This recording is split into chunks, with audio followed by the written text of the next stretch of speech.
Hi friends, మీకు ఈ video నచ్చితే లైక్ చేయండి, సబ్స్క్రైబ్ చేయండి. భానుమతి దగ్గరికి ఒక ముసలావిడ వచ్చి నాకు 25 లక్షలు కావాలి అని చెప్పేసి అడుగుతూ ఉంటుంది. ఆ మాటలు వినగానే అక్కడున్న భానుమతి ఒక్కసారిగా షాక్ అయిపోయి, ఏంటి 25 లక్షలు రావాలి, ఏనాడైనా ₹1,00,000 ముఖం చూసావా, అలాంటిది 25 లక్షలు కావాలి అని అడుగుతున్నావా అని చెప్పేసి ఉంటుంది. ఇంతలో ఆరాధ్య వాళ్ళ ఇంటికి వస్తూ ఉంటుంది. అక్కడున్న మాటలని ఎవరు ఈ మాటలు ఇలా మాట్లాడుతున్నారు అని చెప్పేసి అనుకుంటూ చూస్తూ ఉంటుంది. అక్కడున్న భానుమతిని, అక్కడున్న ముసలావిడని చూసి ఒక్కసారిగా షాక్ అయిపోతూ ఉంటుంది. ఏం మాట్లాడుకుంటున్నారు అని చెప్పేసి వింటూ ఉంటుంది.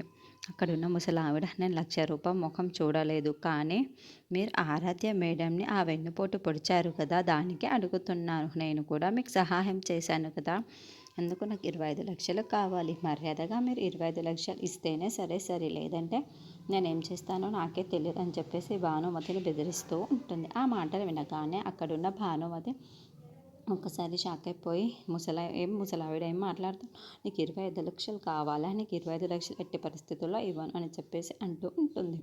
ఆ మాటలు వినగానే అక్కడున్న ముసలావిడ మాత్రం, మర్యాదగా 25 లక్షలు ఇవ్వండి, లేకపోతే నేను ఇప్పుడే ఇంట్లోకి వెళ్ళి ఇదంతా విషయం చెప్పేస్తాను అని చెప్పేసి అంటుంది.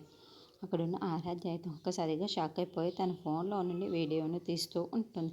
ఏంటి ఇదంతా చేసింది భానుమతియా అని చెప్పేసి అనుకుంటూ ఉంటుంది.